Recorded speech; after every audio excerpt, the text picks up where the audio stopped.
പുഴയുടെ തീരത്തൊരു അമ്പലം എന്ന് പറയുന്നതിൽ വലിയ അതിശയമൊന്നുമില്ല. എന്നാൽ പുഴയിൽ തന്നെ ഒരമ്പലം. ഭാരതപ്പുഴയാൽ ചുറ്റപ്പെട്ട ഈ അമ്പലം സ്ഥിതി ചെയ്യുന്നത് മലബാർ ദേവസ്വത്തിന്റെ കീഴിൽ അങ്ങ് മലപ്പുറം ജില്ലയിലെ തിരൂർ താലൂക്കിലാണ് നമ്മുടെ ചെമ്മരവട്ടം അയ്യപ്പസ്വാമി ക്ഷേത്രം. എൻ്റെ കുട്ടിക്കാലത്തൊക്കെ ഇങ്ങോട്ട് തൊഴാൻ വരുമ്പോൾ ആ കാണുന്ന കടവ് ഒരു ചെറിയ തോണിയിലാണ് അങ്ങോട്ടേക്ക് അമ്പലത്തിലേക്ക് എത്താൻ പറ്റുക. വർഷക്കാലത്താണ് ഈ ഭാഗത്ത് ഇച്ചിരി വെള്ളം കാണുക കേട്ടോ.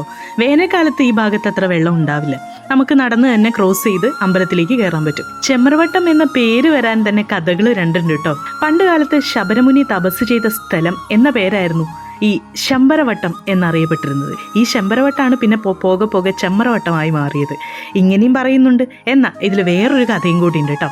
ഈ സ്ഥലത്ത് സ്വാമി അയ്യപ്പൻ പത്മാസനസ്ഥനായി ചമ്രം പടിഞ്ഞിരിക്കുന്നുവെന്നും അങ്ങനെ ചമ്മരവട്ടം എന്നറിയപ്പെട്ടു എന്നും മറ്റൊരു ഐതിഹ്യമുണ്ട് കേട്ടോ. അയ്യപ്പ ക്ഷേത്രം ആയതുകൊണ്ട് തന്നെ മണ്ഡലകാലത്താണ് കുറച്ചുകൂടെ പ്രാധാന്യം കേട്ടോ. വൃശ്ചികം 1 മുതൽ അങ്ങ് ധനുമാസം 11 വരെ നീണ്ടു നിൽക്കുന്ന മണ്ഡലകാലത്തിനാണ് ക്ഷേത്രത്തിൽ കുറച്ചുകൂടെ പ്രാധാന്യം. മഴക്കാലത്ത് ഭാരതപ്പുഴ ഒഴുകി വന്ന് ക്ഷേത്രത്തിൻ്റെ വിഗ്രഹം മുങ്ങുന്ന പതിവുണ്ട്. അതാണ് ആറാട്ട് എന്നറിയപ്പെടുന്നത്. അപ്പോൾ വേറെ മഹാ ഉത്സവങ്ങളും കൊടിയേറി ഉത്സവങ്ങളും ഒന്നുമില്ല കേട്ടോ. ഇവിടുത്തെ ആറാട്ട് എന്ന് പറയുന്നത് ഈ നീള വിഗ്രഹം തഴുകുമ്പോൾ ഉണ്ടാകുന്നത് തന്നെയാണ്.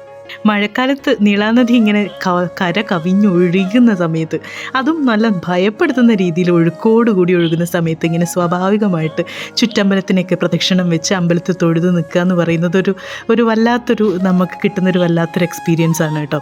ഒത്തിരി വെള്ളമുള്ളപ്പോൾ ഞാൻ പറഞ്ഞില്ലേ, ആറാട്ടിൻ്റെ സമയമൊക്കെ ആകുമ്പോൾ നമുക്കങ്ങനെ വന്ന് തൊഴാനൊന്നും പറ്റില്ല. പിന്നെ എന്നെ പോലത്തെ കൊതിച്ചുകൾ അമ്പലത്തിൽ പോകുന്നത് പായസം കഴിക്കാനും കൂടിയാണ് കേട്ടോ, തൊഴാൻ വേണ്ടി മാത്രമല്ല. ഇവിടെ ഒരു നെയ്പായസമുണ്ട്. അന്നൊക്കെ അച്ഛൻ്റെയും അമ്മയുടെയൊക്കെ കൂടെ ഞങ്ങൾ കുടുംബത്തോടെ ബസ്സൊക്കെ പിടിച്ചിങ്ങോട്ട് വരുന്ന സമയത്ത് തൊഴുതൊക്കെ കഴിഞ്ഞ് അടുത്തൊന്നും ഹോട്ടലൊന്നുമില്ല. അപ്പോൾ ഇവിടുന്ന് തന്നെ നമുക്കൊരു നെയ്പായസം കിട്ടും. അതന്ന് പാത്രത്തിൽ പ്ലേറ്റിലായിട്ട് എല്ലാവർക്കും അവിടെ നിന്ന് തന്നെ അങ്ങ് കൊടുക്കുന്നതാണ്. ഇലയിലൊന്നുമല്ല, നല്ല പ്ലേറ്റിൽ കിട്ടും. എന്നിട്ട് അത് എടുത്തുകൊണ്ട് ഞങ്ങളിതാ ഇതിൻ്റെ ഈ പുഴ കണ്ടുകൊണ്ട് പുഴയുടെ സൈഡിലൊക്കെ ആയിട്ട് ഇരുന്നിട്ടാണ് കഴിക്കുന്നത്. ഇന്നും അമ്പലത്തിൽ പോയാൽ നെയ്പായസം വാങ്ങിക്കലും മറക്കാറില്ല കേട്ടോ. അത് വാങ്ങിച്ച് അതിൻ്റെ സൈഡിലൂടെ തന്നെ അങ്ങ് ഇറങ്ങിക്കഴിഞ്ഞാൽ നമുക്ക് പുഴയുടെ സൈഡിലായിട്ട് പോയിരുന്ന് കഴിക്കാനും പറ്റും. അപ്പോൾ അവിടെ പോയിരുന്ന് അതും കഴിച്ചിട്ടേ അവിടുന്ന് മടങ്ങാറുള്ളൂ. അമ്പലത്തിൻ്റെ സൗന്ദര്യം എന്ന് പറയുന്നത് നീളാനദി മാത്രമല്ല കേട്ടോ. പിന്നെ ഈ അമ്പലത്തിലേക്ക് നടന്നു വരുന്നതാ ഈ 2 സൈഡിലും പാടമായിട്ടുള്ള ഈ ചെറിയ പാതയും കൂടിയാണ്. രാവിലെ വരുമ്പോൾ ഈ പാതയിലൂടെ നടന്നു വരുമ്പോൾ തന്നെ കാണാൻ പറ്റുന്ന ഒരു സൗന്ദര്യമുണ്ട്. ആ മനോഹാരിത കണ്ടു തന്നെ അറിയണം. അപ്പോൾ ഞങ്ങളുടെ ചെമ്മരവട്ടം അമ്പലത്തിൻ്റെ വിശേഷങ്ങളും എൻ്റെ ഈ കൊച്ചു വീഡിയോയും ഇഷ്ടപ്പെട്ടിട്ടുണ്ടെങ്കിൽ ലൈക്ക് ചെയ്യണം, ഷെയർ ചെയ്യണം, സബ്സ്ക്രൈബ് ചെയ്യണം. Bye bye.